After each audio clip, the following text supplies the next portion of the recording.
Okay, so frontrunning's just not real, okay? There, I said it. I'm not a shithead video SE YouTuber. I'm gonna say fuck in the first minute of the YouTube video to make it clear that I do not financially benefit from misleading anyone at all. And for that matter, I've seen people correctly point out that I'm disconnected from the way that competition works in this game at, like, the highest of high echelons, and that's fine. Please bear that in mind when I talk about this shit.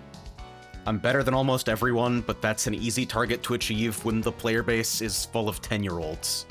So why make this video about the racing game for embryos? Because the discourse cycle has come back around to nerf items, and I mean, I get it, right? Literally everyone gets it. It's extremely agitating to play, like, tornado chicken endgames on terrible netcode, where the loser is the person who tries to do the most total things. Like, I tried to run Route Planner Bounty for an entire week of directed serious play, and just ate so many King Boom Boos. I hate that item so much. If you think you hate that item as much as me, we should make out. But I would like to put forward the theory, if you would allow me, that the reason people think items are so goddamn punishing in this game is because the pack is so fucking close together all the time that when you get hit by a slicer, you get passed by 9 people. Now, I know I buried this inside like a 15-minute video with a slightly inflammatory title, but I would like to reiterate for those of you who missed it or forgot, I don't think this is how racing games should work.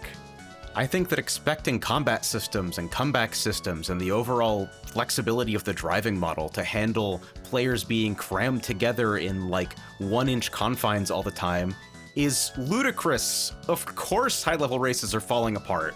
Of course every single Emerald lobby is just like bullshit lap 1 dick jousting. And then everybody who doesn't drown at the start just slipstreams each other for 2 minutes, and then they pick a name out of a hat for who gets to take the end cut the best. So the pattern goes that you've got 1 to 5 players in the frontrunner pack, and then you've got the rest of the race a mile away in the pain pack.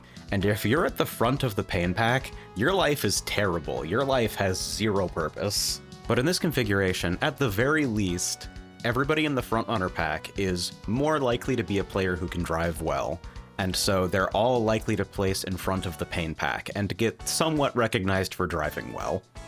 If you nerf items without nerfing Slipstream, then you crash the pain pack into the frontrunner pack, and now nobody knows what the fuck is going on. Now it's 12 players on the final turn, grappling for position on the end cut, and nobody can distinguish themselves from each other at all. But it doesn't have to be this way. If Slipstream wasn't tuned to be so over-centralizing, if it actually allowed... Actually, don't worry about any of that. Just send people who do this to jail.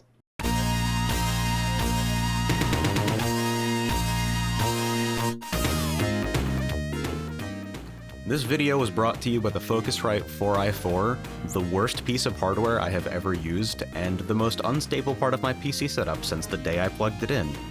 I got a replacement audio interface today, and I took it for a spin, and that's why this video exists. And it was made very hastily, which is why it kind of sucks. I hope that's okay. This was actually really fun to record voiceover for. There are a bunch of boring technical reasons that it was easier for me this time, but a major creative reason is that I was able to get a little bit louder without worrying that my PC was going to blue screen.